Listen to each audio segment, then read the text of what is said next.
Washington, after wrestling with a decision over the past months and listening to constituents, Rep. Bill Foster, DL, told the Chicago Sun-Times on Tuesday he supports a Trump impeachment inquiry, which for all practical purposes is being conducted by the House Judiciary Committee. "I spent a lot of time listening to my constituents on this," Foster said. He called his decision a multidimensional calculation because of the various factors involved. Foster said voters in his suburban Chicago 11th district told him that they are concerned President Donald Trump is trying to enrich himself, and that, I found, is a very significant factor with a surprising number of my constituents. And I do see that it weighs pretty heavily with me. If you just look at the way he was shamelessly pitching his property in Florida as a potential site for the next G7, Foster said, a reference to Trump saying he wants the group of international leaders to meet next year at his Mar-a-Lago resort. To my mind, looks to be a clear violation of the emoluments clause, and the amount of money that's at stake here seems non-trivial enough to quickly get the attention of Congress. And so there's a long list of things here,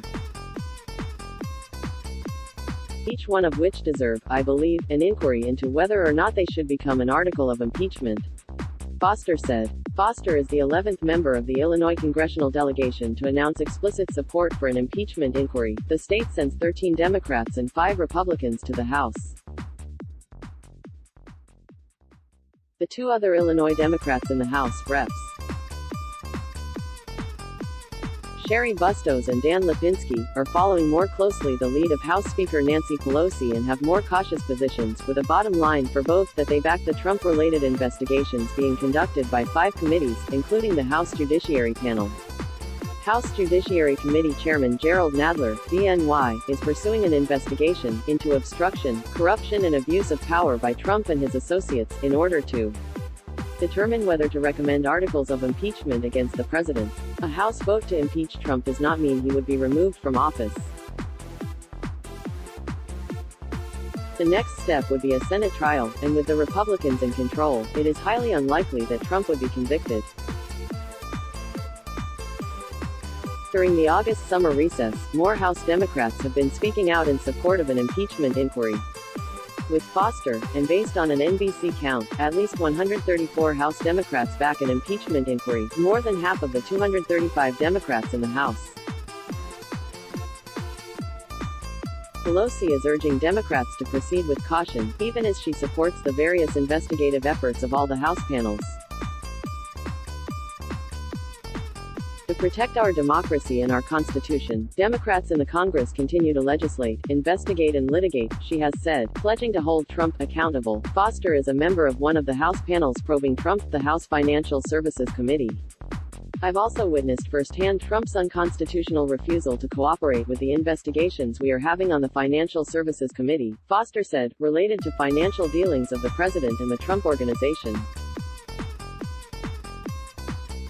Lipinski, explaining his position, said, the House should continue its oversight and members should determine the best way forward based on the facts of the investigations. While I agree with Speaker Pelosi that we don't need and should not have an official impeachment inquiry vote in the House at this time, I have been and continue to be in support of the investigative work that is being done in the House committees.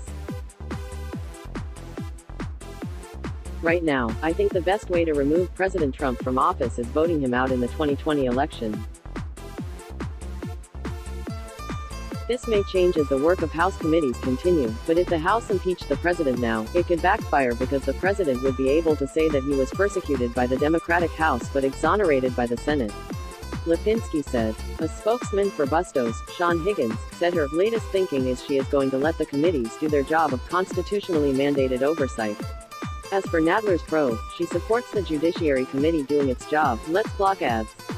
Why?